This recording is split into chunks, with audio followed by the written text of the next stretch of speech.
Hello, hope everybody's doing well. Hope everybody had a happy Thanksgiving over the break. I got a really interesting show with you today. Um, Hope everybody's getting back into the groove. I'm getting back into the groove. Going to have some more shows this week. Um,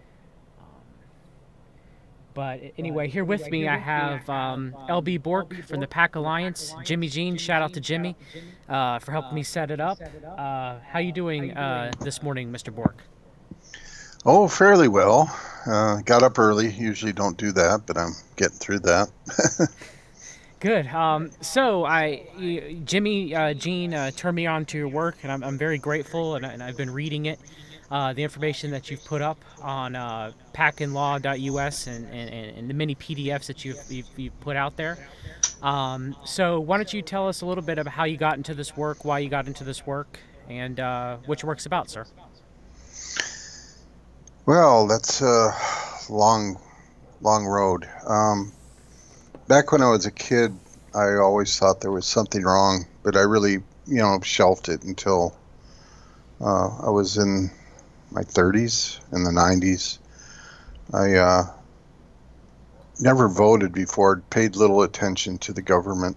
Basically, I ignored it because I believed they were criminals. And after I started researching, I found out how criminal the government is. The whole thing's basically a scam or a scheme that's been progressive to be basically a totalitarian government. Uh, it's taken natural rights away from us and it asserted a civil law system to control people, to make them human resources and consumers as we have today. Of course, like I said, that was progressive, so it's a long road. It's taken 230 years to do that, and my research is has taken me to believe that the United States was the boilerplate for the New World Order, and as we can see, the United States is present militarily in many countries of the world, which ties us to this system under the New World Order, which the boilerplate or the blueprint rather, is the Communist Manifesto. Yes, And it gets pretty deep. very much so. Why don't we start with let's start. Why don't we start with communism? Now, explain to the people out there, and many people have heard many different definitions of communism, including myself. But what would you say the true or objective definition of communism is? I use the Communist Manifesto as a definition. You look at that and take the facts that can be applied to any certain country uh, and use them. These things they teach in colleges and they talk about in books and things of that nature, writings and whatever, just a bunch of blather to me, to obfuscate what they're really up to and what they're doing to confuse the issues. For example, all the planks of the Communist Manifesto, which are 10 enumerated positions of the communists, so-called communists, are applied to America. And, America's not communist. So what's that tell you? Someone's lying. I look at the places like Cuba and China, old Russia, as being just boogeymen based on the Declaration of War, which manifesto means, put out by the Synagogue of Satan in the mid 1800s. Of course, this thing goes back, succinctly, tightly applied to events 15 to the year 1500. Of course, it's been going on for 3,000 years by the same group of people. But as far as the advancement and to the end game, it started pretty much solidly in 1500. Yeah, very much so. It's been going on since ancient Babylonia. Right. And it's the same system that's going on today. So what are the people? What about the people out there who argue that there's a difference between socialism or fascism? What would you say to them as a communism, I, as far as the world government is concerned? yes, my friend Mike Gaddy said yesterday, I had him on my show on Revolution Radio yesterday, and we've been on with him for about 4 months. He's been on every Tuesday afternoon with us. He said they just use these words to confuse issues. It's really basically, it gets down to control of a faction. And of course, there's certain aspects to every word. Fascism, to me, is just a control mechanism based on force. And, a government that's touting the olive branch and the arrows like it does in a lot of the symbolisms of America that go back to Rome and before that even, are just saying that we have the control or power to commit or not commit, but to affect war or peace. The olive branch, of course, is peace, and arrows is representative of war. Yeah, very, very much so. And so that leads to people believing a couple of things that's spouted by false patriots in the quote unquote truth movement, which you and I both have a problem with using the word truth movement as far as Right. the truth or industrial complex that's out there.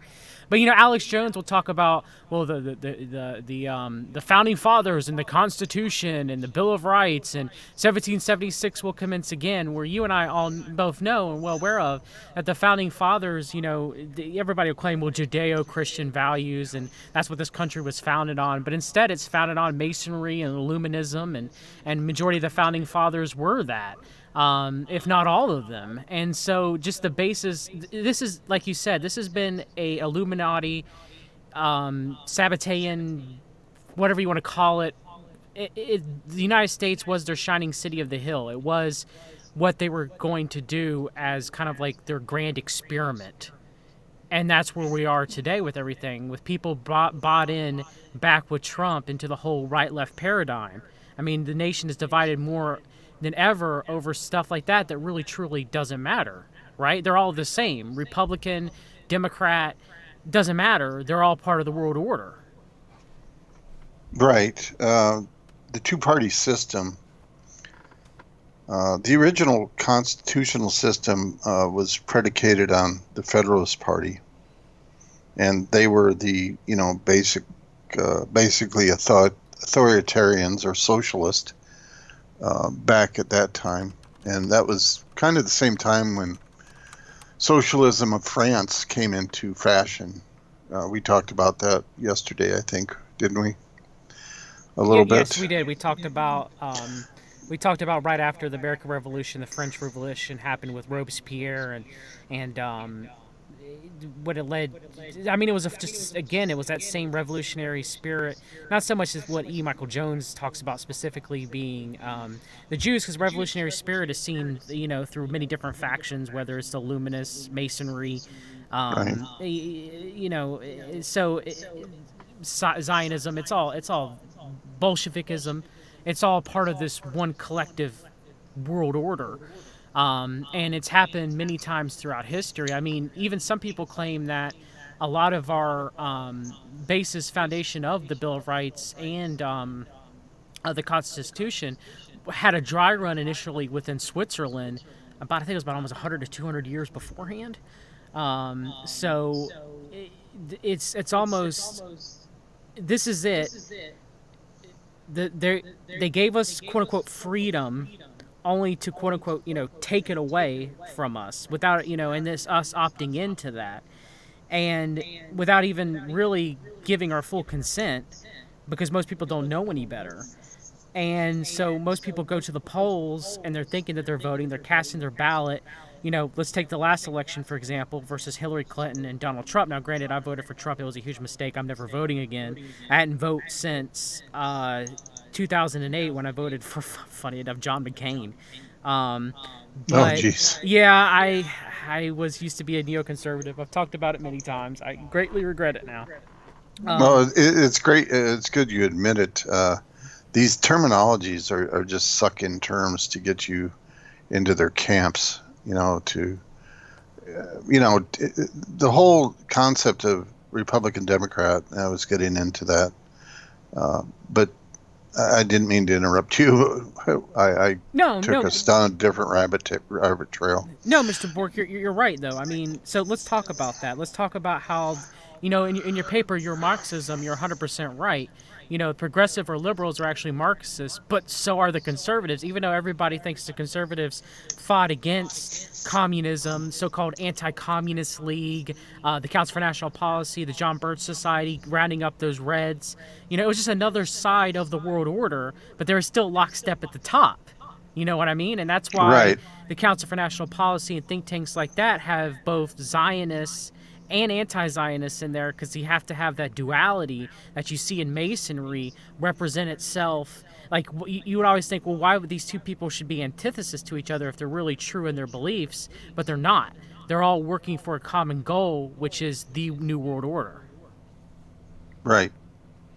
Which let's get into that. We got off on the rabbit trail. Like I said, it's my fault. If we're going to stick with America or the full New World Order, they're all tied together. But let's try to stick with the United States, not get too off on other tangents, and because I think that's most important. When I got into this, I believe that each state in the union is a country as a matter of law. That's what union means. But you don't hear that terminology anymore. They call it a nation and a country. But under international law, it's basically not a country. It's a union of different countries. And how it's presented or how it operates is, up to the constitutions and, the people that put all this in place. But being that, going back to the Communist Manifesto, it did two things for me when I read it. Its purpose was to, one, create a workforce, and two, destroy the middle class and equalize the middle class with the lower class, leaving the upper echelon of people, or the blue bloods or whatever you want to call them, in power. And that was obvious to me. And anyone that reads the thing that's in school or told to read it, that doesn't see that is pretty blind. Of course, they're getting fed by an instructor or teacher or professor what to think, so they miss it usually. But anyway, back to what it was for, is to control the economies of the nations or countries in the world, and it's all based on authoritarian rule by upper echelons. Of course, all the people in the United States can get involved by being a representative or something, but these people, as a lot of Americans might understand, is they're above the law, or so it appears. I know they're doing the Trump impeachment right now, but that thing's just a dog and pony show to keep people interested and divided. But getting back to the Republican and Democrats, the original party was Federalist, which was basically the party that was put together by the authoritarians. And Jefferson, being the only founding father that's popular that I really trusted, broke that up in the early 1800s and created the Democratic Republican Party. And that was basically to fight the Federalists, because he was against this authoritarianism. And later on, Jackson came along and created the Democrat Party.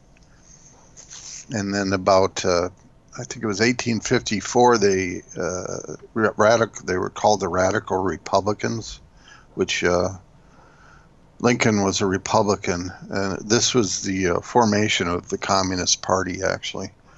the radical Republicans were the original Communist Party, and they were industrialists, rich industrialists that did this. And that, as many people know, the hammer of communism is industry. And Lincoln, when he got into office, he created the Department of Agriculture. I think it was 1862.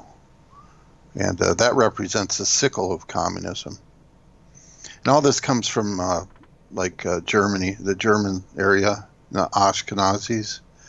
And if you look at the Austrian flag, it's got the hammer and sickle and the talons of the eagle over there. We have the arrows and the olive branches, I noted, in our eagle. But it's all the same. It's all the same program. But it's basically, like I said, the Communist Manifesto was a declaration of war. Karl Marx was of the Synagogue of Satan. I think he was just, I believe he was just the front man, much like George Soros is the front man today, manipulating things. Very much so. How much has Alex Jones pushed George Soros as a boogeyman to the ills of the world, you know?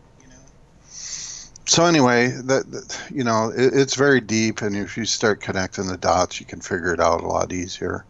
I've been able to figure it out because I was studying law, and it was easy for me to recognize some of these things more easily.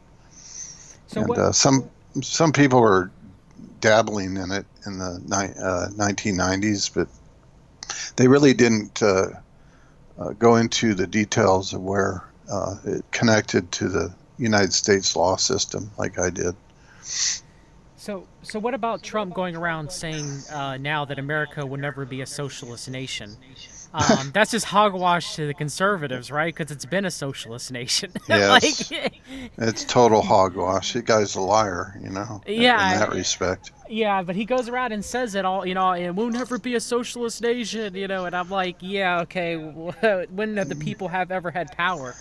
Yeah, well, they've got people thinking that's, I've got this funny definition that I use. Okay. Americans think socialism is healthcare. Yeah. That's about it in a nutshell. I mean, pretty much and everything. So as far as Thomas Jefferson, you liked, I would assume, his frame of government, but I mean, as far as him being, he was a very strong illuminist. The Jeffersonian Bible took out the miracles of Jesus, for example, is one thing I want to notice. I don't think Thomas Jefferson was our guy, but you think as far as the frame of government of concern that he was modeling would have been better overall? Yeah, he was the best out of all of them, and I agree with what you said. He liked what Jesus said, but he didn't see at that time. I think a lot of the people like Jefferson anyway were trying to understand the church, what I call the church, which is the Vatican. Yes. And that goes back to Martin Luther in 1500s, and that's where the real split came. These guys, you being a Christian, that Satan replicates what God's work is about, right? There's always be an inversion of that, yes. Right. So in that vein, Martin Luther was challenging the church back in 1530 or something, that time period. My only issue with Luther was that he flirted a lot with Sabbatean. He had a lot of Sabbateanist, and not saying that a person should not. The thing that came from Protestantism is because I am a Protestant. As far as reading the Bible and being not under the authority of the Pope, all that I agree with. But Thomas Jefferson also had a lot of Sabbatean beliefs in that, kind of like what they call the doctrine of election, where you make your sins be bold and go in sin instead of fight against sin and stuff like that.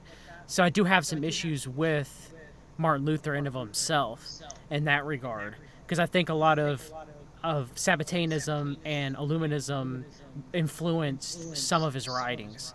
But I do agree with you. It was to break away from the papacy, and we all know that the Catholic Church. I look at the Catholic Church in the degrees as in like a tree, and through different years, and through different popes, and through different acts, the parts of that tree is withered to the point now where it's completely dead. Probably since Vatican II, definitely dead since the Jesuit Pope Francis has been put into power. Right. But so as far as now, you talk a lot about the 14th Amendment. And Yes. it's and to reiterate for people listening out there, it's not that you're saying that people should not be free, okay? But I was taught in school that the 14th Amendment specifically was written to give freedom to the slaves and to give Yes. citizenship to African Americans. But when I actually went back and read it, since I started reading your work, there's nothing in there really about that. No. And that's what's crazy is it doesn't necessarily, it's not like, okay, so the African Americans are freed and now they are made citizens of the United States. Everything in there is not written as that. It's written as all of us as Americans. And I'm Right. like, wait, what? Like, that doesn't make any sense. So can you explain that? Well, the slavery issue was used as a tool for emotions to get people of America or the states to back up what they were doing. Again, these are all authoritarians. Basically, is what socialism, communism, all these terms lumped together represent. I've said I have another thing I use. It basically said all political isms of the last 150 years fall under communism or Marxism. Marxism more directly or specifically. We can talk about that in a few minutes. I'll show or tell the listeners how I divided that up because there are two different things to me. But anyway, the authoritarians used the slavery issue to sell the American people to buy into their slavery program, which basically the 14th Amendment did. And there's one profound statement in the Communist Manifesto, and it's not in the planks, but it's in the other dogma or dictum that Marx put in there. And again, he just penned the thing. I'm sure he had input from other people in the synagogue of Satan and the authoritarian types that might be called Zionists today to help pen that thing. It's a declaration of war on the economies of all the countries in the world. But back to, I lost my, I got on a rabbit trail there and I Back to the can't get back. 14th Amendment. You're talking The about 14th Amendment, yes. In regards to the clause I mentioned, it's the communists were wanting to do away with countries and nationalities, right? And each state is a country, and each state is a nation, and nation or nationality applies or is applied to the people of that country. What's their nationality? And that's the nexus or the crux of my research and what I profess. Because communism basically does away with that concept so they can control things, which avoids all international law. It technically, in a sense, it erases the state borders or the country's borders. So if you study law, you'll know that the United States, under the 14th Amendment, basically erased all the borders of the states. And everything's controlled out of Washington, D.C. What they did with the 14th Amendment is pull all the people of the states into the jurisdiction or control of the federal government. So is that what all the amendments were? Oh, not all of them, but majority of the amendments were after the Bill of Rights was to strip rights of the American citizens as far as the states being a counterbalance to the federal government and that people within those states being a sovereign but being united and then take that over into the totality of the American government so that people lose their statehood. Yeah, pretty much that's it. I suppose you could say. I have another thing I say. If it wasn't for the 14th Amendment, there'd be no one in federal prison. So Interesting. How so? Explain. the, that's how they control people. It's like international law compared to the internal law of a country, which originally was common law for the states. Each state adopted common law. And to show each state is its own country, you go down to Louisiana. They're the only country that in the Union that has parishes instead of counties. So that was a sovereign right for them to put in a different law system at the time. Of course, under the 14th Amendment, if you go into our the U.S. Code, Title I, Section 2, if you read the definition there, it talks about the counties of the states. So in essence, what they did is do an overlay of all the law systems in the states and created the one federal one so they could control it. Again, socialism is a control or authoritarian rule over greater area. And that's the thing. People ask me, well, what about the fire departments? If you don't like socialism or taxes, who's going to pay for the fire departments and things like that? And I go, well, socialism, as they call it, which I don't call authoritarianism socialism really, but a social agreement, like in a small town, to have fire departments and things of that nature, is a local type system where it could be, governed locally and controlled locally.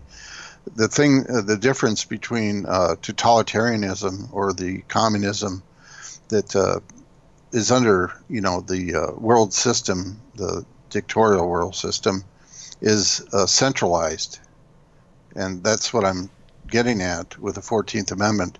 People pulled in. The people of America were pulled in to the jurisdiction of the federal government so they could be controlled by its law. And anyone that speaks of world citizenship is just a moron, and he's pro New World Order, because eventually what they'll have is world courts and world laws. So anyone anywhere can be controlled by that system, just like in the system of the United States. And one world religion too, as well. Yeah, everything. They want to unify Right. everything.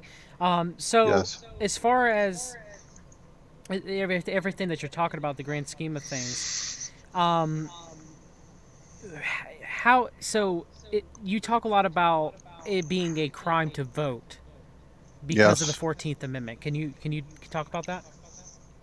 Well, the problems with the Civil War were that they couldn't do what they wanted to do, and basically they had to get people to rebel against the lawful system, and they used it as a device of trickery, and it's kind of a subversive way to create a criminal to take people's rights away. And that's what they did. It's written right into the Section 2 of the 14th Amendment. And if you look at the syntax of the second paragraph in Section 2 of the 14th Amendment, and kind of prune away the excess language, it says the right to vote is denied except for participation in rebellion or other crime.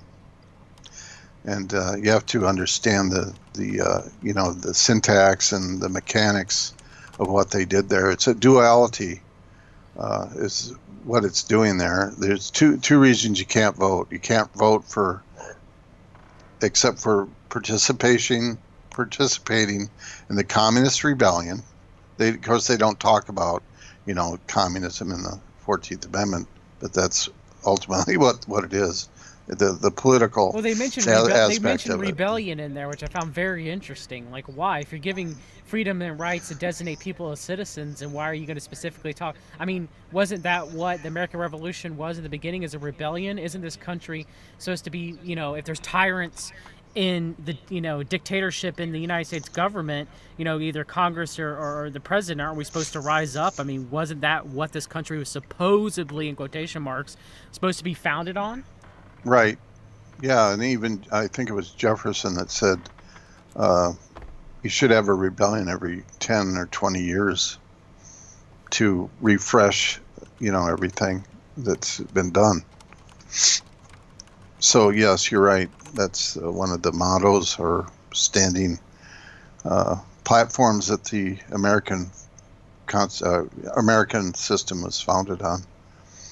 But the thing that's confusing, they called the people of the South rebels because they were against. They wanted to secede from the Union, and they were going against the federal government. So they, there's law that says it's wrong, but they called these people rebels.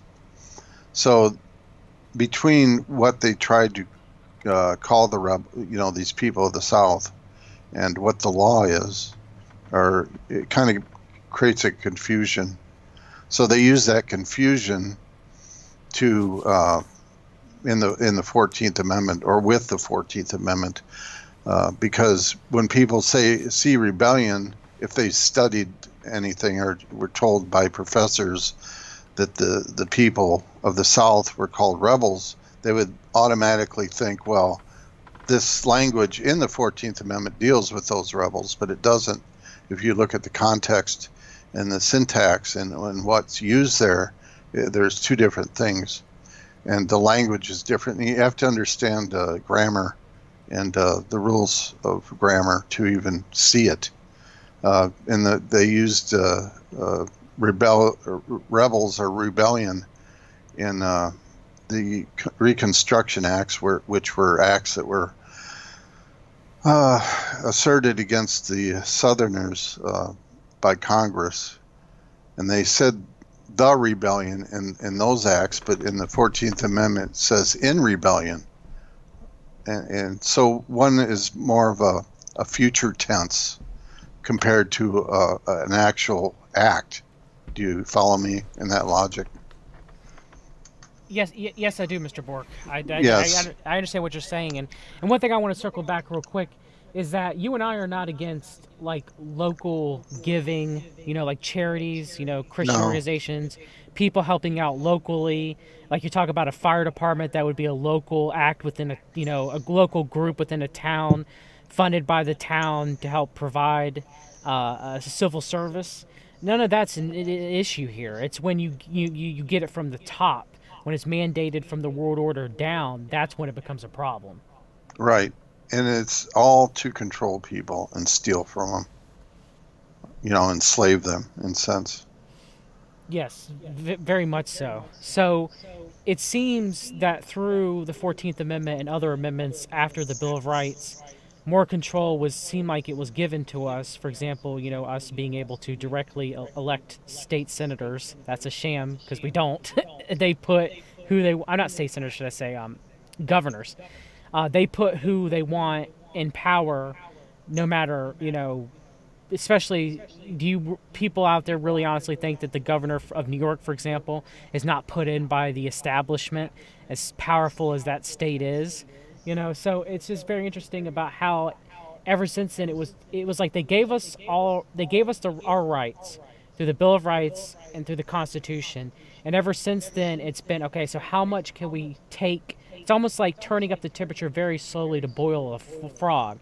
How much of the freedom can we take away in steps, and how much can we make the average citizen a criminal in stages, so that they don't realize, or they're not smart enough to realize, that one day they're going to wake up in a total dictatorship? Would you say that's what's going on? Oh, definitely. Lincoln, in a sense, was a dictator, and that's when the dictatorship started in the United States. Um, Now, Again, they play games with all these terms. If you go into the U.S. Code, you'll find, them talking about world communism. That's what I call it. This whole thing is world communism. And they have people like Lindsey Williams out there saying, my elitist friend said they're not going for world communism. That's Oh just yeah. hogwash, misdirection, garbage that they have their operatives out there telling people. When Lindsey Williams used to go on Rents and say, "My oil tycoons now Rents, I was the minister to these elite people, Right, and let me right. tell you, that's not what they want. They don't want a one world system. Now that's just silly." Now, even though Yeah. as Lindsey Williams is a pastor, I'm pretty sure he should have read the Book of Revelation, but I guess maybe not, maybe he did. I don't know. He's probably a fraud. Yeah, very you much know, so. But it's just in so. I that mean, respect. that's where we get. I mean, that's where all this. So they took the sovereign away from the citizen and from the states and above themselves, and made the states a collective, not a union, but a collective statehood under the United States. So in doing so, they've continued to strip. Will continue to strip. I'm pretty sure eventually they're going to strip the Second Amendment. They've already eroded at it over time. They're doing the First Amendment now as we're speaking. They're eroding that too as well. And eventually we're going to be left under, like you said, world communism or some sort of world order, dictatorial state, that we've lost our control. So, is there anything that we can do? Is there any way that we can fight back? Because voting isn't the answer. Don't get No, out it's there, vote, definitely not. rock the vote. Voting isn't going to fix anything. So, what can we do? Well, my whole thing is when I wrote my book, The Red Amendment, back in 2000, it was to educate people and make them aware of what happened with the 14th Amendment. Mike Gaddy, who I mentioned, has been on my show. He tears apart the Constitution itself. I smelled a rat without doing the deep research he did on the founding of the document, etc.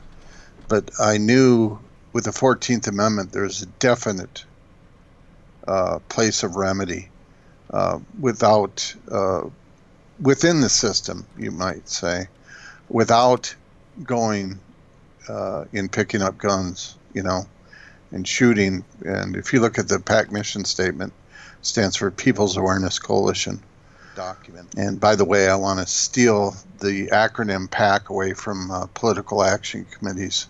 So we need help doing that in the next year to get the message out, to get people doing what we're talking about here right this second, or right now, as you asked. You basically, just like a child, you have a child that acts like a brat. I think a lot of parents just are told, or they tend to ignore them, let them hold their tantrum and don't give them any attention. Well, the same principles here. We just turn our backs on them and ignore them, and correct our status, which is based on the state nationality that I talked about before a few minutes ago, and take that back, because they can't make you have it. They actually have remedies put in place so you can do that, so you're not subject to the federal government. And just live within the countries of the Union, in the states, and congregate and work together to just throw off all these laws that they piled on us. And that's basically what they're doing to control us, is just layered systems of law to have us under. And because there's a common law maxim that says the law sometimes sleeps, but it never dies. So that in itself, that's a common law maxim. That in itself is a remedy of sorts, because they really can't destroy a system that's been in place for, thousands of years, or the rights of the system. There's an interesting position to that, or a story on that too. Yeah, interesting. Okay, so go ahead. Can you Oh, tell us that the story? story. Well, international law. There's two bodies of it. There's public and private international law, but the private international law, which is basically the laws of They call it the law of nations. The whole body is the law of nations. And in Latin, it's called just gentium, justice for Gentiles, is what that means in my estimation. Okay. Gentile and gentium are basically the same words, or they're derived out of the same terminology. So that's kind of it's an indicator who put this together. The whole system is designed by the so-called synagogue of Satan. So the world order, when we're looking at it, um, you know, is I guess when we're looking at the United States, for example, how did it get from okay? So you had, in my opinion, the truth movement when it started, from the John Birch Society, probably even before then, but where it's got its modern roots at, it's been controlled since the 40s and the 50s, where they talked about communism. Like you have, Joseph McCarthy and Roy Cohn. Of course, Roy Cohn was Donald Trump's mentor. A slimy individual that Cohn was. When you have them talking about it, it always seems to me, one thing I wanted to ask you is when the right talks about communism, they they make it like it's this huge, insurmountable boogeyman, and then Right. they don't make it seem like they're involved in it at all. But when you actually really do the digging and look, they're just as involved in it as the liberals. Right. And so how do they pull the wool over the eyes of many people? Because when you think of Ronald Wilson Reagan being against communism, or Rush Limbaugh railing against communism, both being in league with the Council for National Policy, and before then the World Anti-Communist League, but they're all part of this machination. Like, what can you say to people, or what can we do to try to wake people up of that? Because that seems to be the modern co-option of the truth movement, if you're well known, has been in stages to lead us back to that left-right paradigm, and that's one of the major hurdles I see, that people accept this beast system. Well, the two-party system just dates back or goes back to Sun Tzu's Art of War, divide and conquer concept. And we are under war. The world is under a silent war under the Communist Manifesto. And if you look at things, what does Trump care about mostly? What are all these elitists doing? They're making money in these countries based on economics, or tariffs and laws and things of that nature. That's the war. The making of the profits of shipping goods across borders and things. Wait, Mr. Bork, you're telling me that war never stopped and the military-industrial complex never stopped since Trump's in office, and the war in Yemen's still going on, and the wars in the Middle East, and everything, and international commerce, and free trade in quotation marks, as well as mafioso type tactics, that's still going on. That Well, hasn't it stopped under is Trump. under law. These actions that you mentioned, they're not really wars; they're police actions, which is part and parcel of the totalitarianism of communism. They're not actual wars that would fit in the in the confines of international wars. Yeah, so that's why they call the United States, as my grandfather used to always put it, the world's police. Right. We're the world's Which is police. it is the world police for the New World Order.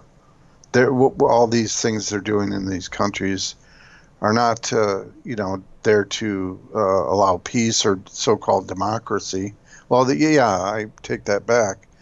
They are fulfilling democracy because, as far as I'm concerned, that's a secretive or a secret word for communism, democracy.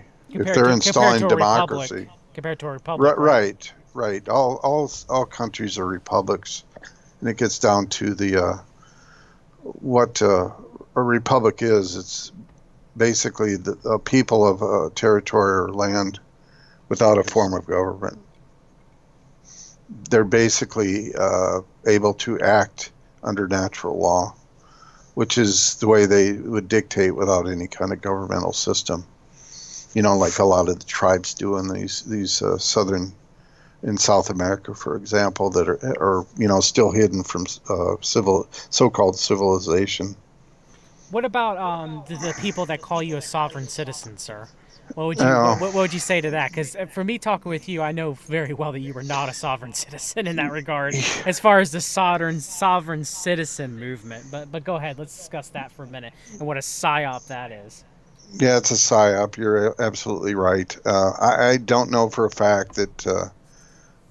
I know there's a lot of people that have taken a case. I debunked that case. It's called Sovereigns Without Subjects, and they've taken a case and misinterpreted what the court was saying. And it's easy to understand why they did that, because these judges talk in stealthy language, and you really don't know what they're saying.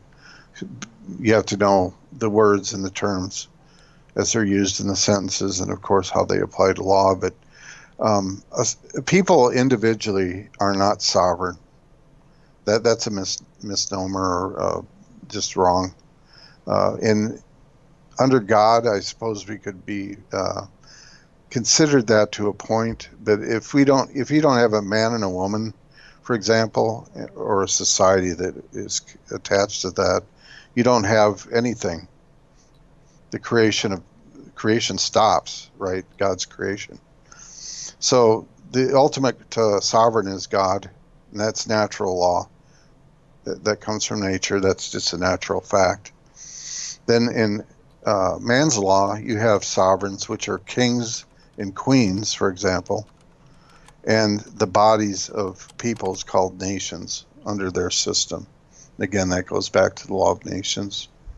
So people individually aren't sovereign. If they're part of a country, they're part of the collective in that respect. Is that clear to you? Yes, I understand. And that's Okay. why stuff like sovereign citizen, in my opinion, is a trap.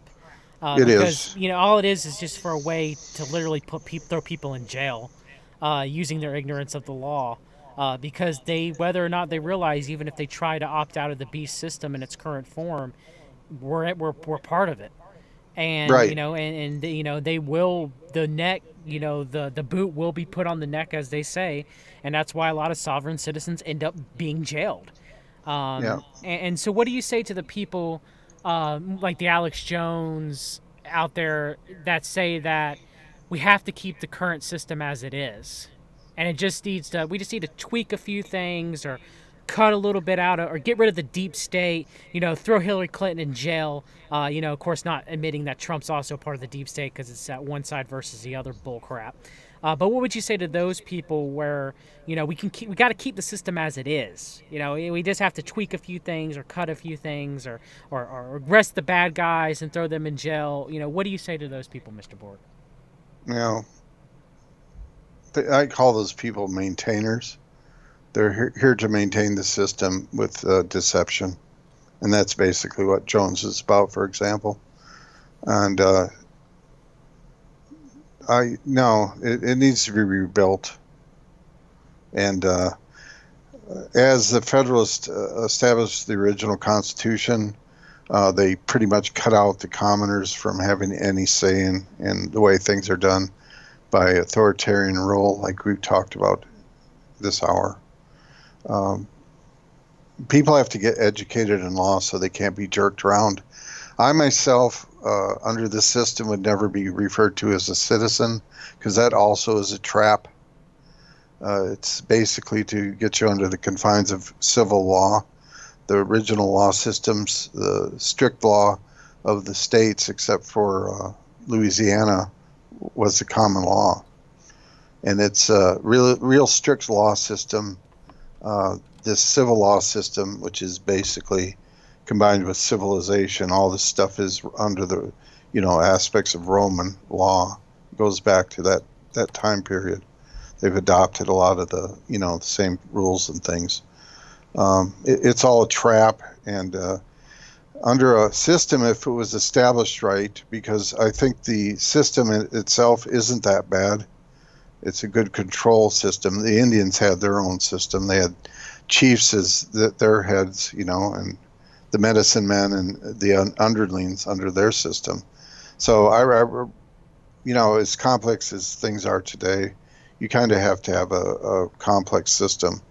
The thing is that is bad about the system is the people don't know the law. That's the main problem of the day.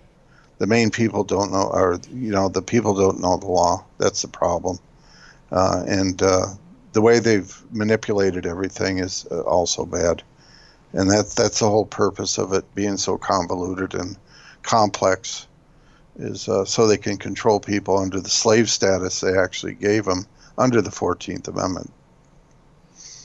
What about one thing I want to ask you is what about the abolishing of the federal income tax and returning to tariffs, which was how we funded the United States to begin with? Would we be better off if that's what happened?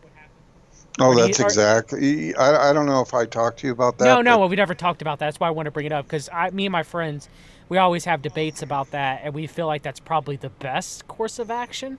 But I wanted to get your opinion on that. you're absolutely right. I'm impressed that you came up with that. Yeah, we That's what talked. has to happen. That's how our country was originally founded. Was Right. funded, should I say? Is through tariffs.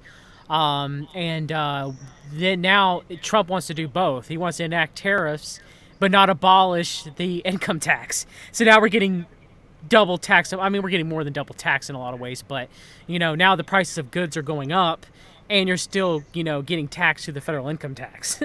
So it's kind of like you can have one or the other. Now I prefer tariffs over the federal income tax completely, but you can't have both. And you can't increase both because that's going to further tax people. I mean, you can, but you know what I mean. It makes things worse for people in the overall economy, in my opinion. Right.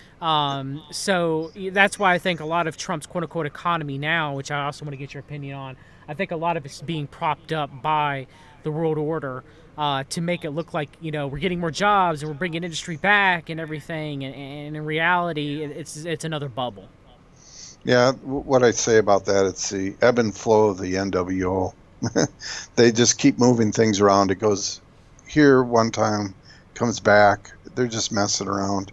Uh, I heard Trump say, it came out of his mouth, that these tariffs are just being used as he's using them now to make adjustments. But his whole idea, as I related in that paper about Mises, is to do away with tariffs. And they will keep taxing people. Income tax was first imposed by Lincoln, and it's a tax that was referenced, or you can reference it back to the Communist Manifesto. It's basically the taking of people's property through their labors, whatever they do. They steal from them directly. It's a direct tax on labor. And if you can imagine a widget going through production, like a cabinet, for example, from the tree that was cut down, the guy that cut the tree down to the guy that installed the cabinet in the house, just think of how many times that piece of wood was touched or delivered or shipped. Everyone is paying a tax on that. So A manufactured item could be taxed 1,000 times. true. Compared to a tariff tax, it's taxed once, And then on top of that, or technically twice. There's the import and export taxes. but then So going out of the country, it's taxed, and into a country, it's and then you're getting taxed. the state tax from the store. You're getting taxed on your own Yeah, income and reducing your availability to buy. I mean, that is where it's at this moment. A lot of people don't think of it that way. They're thinking, Trump's enacting tariffs. That's a good thing, and I don't disagree. But we can't have an income tax and enact tariffs at the same time. And I do think free trade, as you talked about Ludwig von Mises, free trade is a complete communist system. because that's what they want to do, is keep jacking up taxes and quote-unquote free trade and have nothing to do with tariffs or anything like that. It's ludicrous. That's Right. how we should fund our system. Right. And I'm not the strongest in economics. I'm not. But I do talk with some people that are, and I do realize that that is the only way that this country is ever going to work from an economic standpoint, is to completely abolish the taxes, the income tax. Okay, let me ask you, how do you feel about state taxes and the taxation of the individual states in and of themselves? Or are you for or against, or local taxes? What about those? Well, you mentioned sales tax. That's a lawful tax. It's similar to an import-export tax. It's an end-user tax. It's not direct. So, we could talk an hour on taxes, but property tax was the first one they imposed on Americans. It was to make up the difference that the people in commerce, the elite, the rich, would save by the tariffs between the states, right? Right now, there's this open borders, right? And that's the New World Order's, goal, not to have any taxes, import-export taxes. Or any borders or anything. Right. Well, they'd still be there, but like I said, they overlay things and kind of erase them as a matter of the legal system. So they would be there in quotation marks, like they would still be there on the map, but it wouldn't matter. Right. Like when you get like the European Union, for example, or what they're trying to do with the North American Union. Yeah, the United States and Canada and Mexico would still be there on the map, but they're all together. Yeah, but the legal system they put together erases them. It's an illusion, so to speak. So anyway, back to the property tax. They had to impose those or make sure the revenues for the state would be taken care of via property tax, because the import-export taxes were done away with. So, the merchants and the people in so-called capitalism, the rich people, wouldn't have to pay the taxes, so they could make more money. And that's what we see today. Look who's in power. The corporate power, again, is another point of the 14th Amendment. The 14th Amendment gave corporations more power. Yes, it allowed them almost to become a corptocracy in a lot of ways. Right. So the 14th Amendment did a lot. And again, that's what my book's on, is the 14th Amendment. So, Mr. Bork, I definitely want to thank you having you on. It's been an excellent conversation. Where can people find you and purchase your book? The book's at redamendment.net. Okay, I'll put a link up to that in the show notes. redamendment.net. And if you want to look for the white papers that we talked about, you could go to packinlaw.us. Just put that in Google and you get a whole list of pages of the white papers I've written. Yes, and I definitely think that you guys should read through them. I've read through a lot of them, and definitely good read for sure. Yeah. And I also, what time is your show on Revolution Radio? It's on day? Yeah, Tuesdays, 5 Central. That would be 6 o'clock Eastern. On freedomslips.com. Well, I definitely want to have you on, Mr. Bork, and I'd love to have you on again, sir. You bet. Anytime. Thank you. You're welcome. Have a good day. Bye. You too. Bye. All right, everybody. That's it. I hope you enjoyed it as much as I did. Mr. Bork is definitely very knowledgeable. I love the discussion that we just had. And he's from the old guard. And, there are some people from the old guard that are very, very genuine. And usually you have to find the people where they've been marginalized, the people that have been pushed to the side. And usually those people you can find the truth. And it's kind of like when in the Truth or Industrial Complex, and Josh Reeves has talked about this, and I agree with him, where people, the average person, they'll go, well, Alex Jones is more closer to the truth because he has these huge audience and all these sponsors and millions of people listen to him, so he's got to be telling the truth, right? people like me or Mr. Bork or Jimmy Jean from Into the Microcosm or Josh Reeves or the Antidote podcast or any number of people, George from cavdev.org, people telling the truth. We don't know what we're talking about because we have such a small audience, and we'd have a large audience if we were telling the truth. And, well, the truth doesn't work out that way in the inverted world order system that we live in. But I do want to thank Mr. L.B. Bork for being on. Definitely check out his website. Definitely purchase his book and the Red Amendment. And that's it for this stream. I hope everybody's doing well. I will be doing a stream tomorrow, finishing up the reading from the academic paper on the Mountain Jews. And then Friday, I plan to do a stream on the Finders. Sunday, I'm going to have a stream with Rosie and Turner. We're going to discuss Christianity. So I hope you guys are looking out for that. What it is to be a Christian, the modern day co-option of Christianity through the New Age movement and dominionism and the Council for National Policy and everything. So it's going to be a very, very structured broadcast.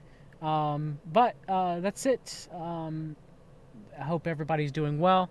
Until next time, continue reading the documents. Take care, everybody.